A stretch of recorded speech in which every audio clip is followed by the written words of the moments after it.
Hello बच्चों, let's read the question. The question says N2 gas plus 3H2 gas gives out equilibrium with 2NH3 gas plus 22 kilocalories. The activation energy for the forward reaction is 50 kilocalories. What is the activation energy for the backward reaction?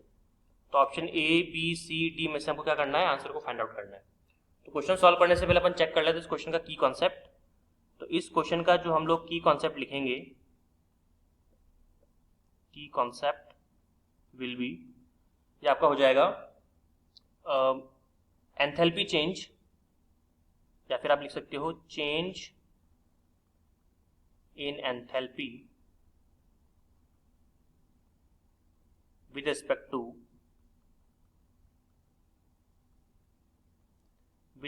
To activation energy.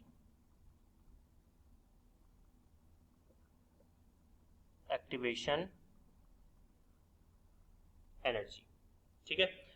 तो यहाँ पे जो हमको reaction दे रखी है उसको हम पहले लिख लेते हैं, और जो भी डेटा गिवन है उसके बिहाफ पर हम देखते हैं कि किस तरह से हम एंथैल्पी चेंज को या फिर एक्टिवेशन एनर्जी को कैलकुलेट कर सकते हैं.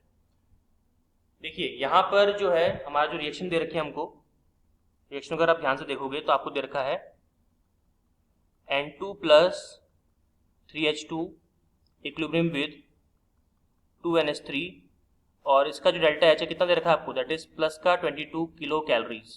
मतलब ये जो रिएक्शन है, मतलब जो अगर फॉरवर्ड रिएक्शन की अगर मैं बात करूं, फॉरवर्ड रिएक्शन की, तो वो कैसा है, एंडोथर्मिक. और अगर बैकवर्ड रिएक्शन की बात करूंगा तो कैसा हो जाएगा, वो एक्सोथर्मिक हो जाएगा. तो और हमसे क्या पूछ रहा है, बैकवर्ड रिएक्शन का ही पूछ रहा है. देखो बैकवर्ड रिएक्शन की हमसे बात चल रही है, तो बैकवर्ड रिएक्शन अगर मैं यहाँ पे लिखूं तो ये आपका हो जाएगा 2NH3 gives out N2 plus 3H2, और इसके लिए डेल्टा एच की वैल्यू कितनी हो जाएगी, माइनस के 22 किलो कैलोरीज.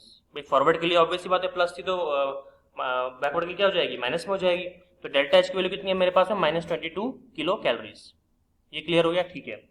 अब देखिए यहाँ पर अगर आप क्वेश्चन चेक करेंगे तो फॉरवर्ड रिएक्शन की एक्टिवेशन एनर्जी गिवन है आपको. तो अगर मैं गिवन डेटा की बात करूँ, मतलब अगर मैं यहाँ पे लिखूँ इसको, तो देखिए ये मैं इसको लिख सकता हूँ कि यहाँ पे जो एक्टिवेशन एनर्जी है, ये का मतलब होता है एक्टिवेशन एनर्जी. तो एक्टिवेशन एनर्जी जो अगर मैं फॉरवर्ड की बात करूँ तो ये आपको दे रखा है कितना, 50 किलो कैलोरीज, 50 किलो कैलोरी. तो डेल्टा एच की वैल्यू मेरे पास में है, activation energy of forward reaction मेरे पास में है, और मुझे क्या चाहिए, activation energy of backward.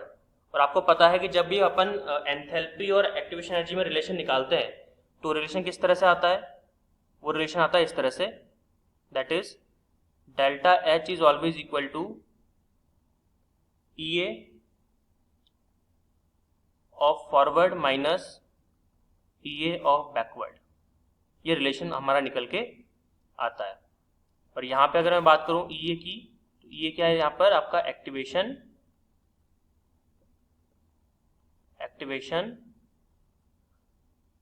Energy. Clear. तो चूंकि हमारे पास में डेल्टा एच की वैल्यू है, डेल्टा ई एफ की वैल्यू है, तो ई ए भी आराम से निकल सकता है, कोई दिक्कत वाली इसमें बात नहीं है. तो मैं इसको नेक्स्ट पेज पे सॉल्व करता हूँ. तो नेक्स्ट पेज पे देखिएगा आप, फॉर्मूला मेरे पास में था delta H is equals to E A F minus E A B. इसको अगर मैं लिखता हूँ थोड़ा सा चेंज करके, तो ई ए बी मेरा क्या हो जाएगा, E A B will be equal to, क्या आपका हो जाएगा, इसमें आप कह सकते हो इसको, या फिर एक काम करते हैं पहले अपन वैल्यूज रख लेते हैं फिर इसको अपन चेंज करेंगे.